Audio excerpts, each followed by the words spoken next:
Thank you, Representative Iden. And I thank you for the committee for hearing both these bills so quickly. And it's been great to work with Representative Iden's office. The whole Kalamazoo and Southwest Michigan contingent has just been coming together to make sure that there's some good from this terrible, tragic situation that we can use moving forward. My portion of the package, 5449, is specifically the penalty phases related for those that provide information that lead to issuing of a false alert. And we'll hear from Prosecutor Getting a little bit about why this is important, but ultimately these types of warning situations are dependent on the public paying attention to the notice. So if an individual were to willfully provide false information that allowed for the issuance of one of these warnings, it threatens the integrity of the system. Much like Representative Iden said, related to creating a set of protocols for the Michigan State Police that will then utilize very similar existing protocols for things like that we already do for things like the Amber Alert system. Those protocols also require and have penalties for false information. So 5449 mirrors some of the existing penalties for providing false information in those situations. So we're creating a similar apples-to-apples situation.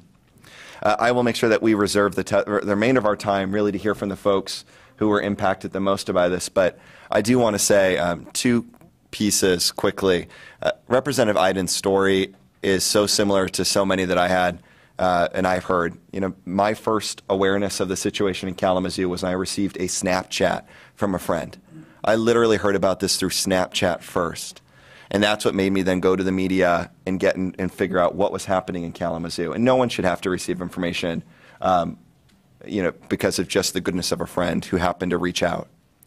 And so for all of us and so many people whose loved ones were unaware where they were, this information can be so helpful. I do want to say thank you also to the law enforcement folks. They did a really good job. I think the delegation is in agreement. This shooting spree spanned multiple jurisdictions, so we needed an approach that does that. And I also want to particularly say thank you, extend a thank you on behalf of Representative Iden and I to Sheriff Fuller and Prosecutor Getting, who both provided some significant input in the drafting of these bills. Also with the media, who are partners in Southwest Michigan, did a really good job of working to report this information and keeping people informed.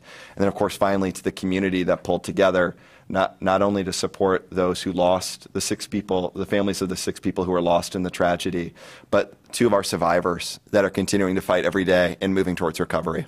So I really appreciate you taking this up today.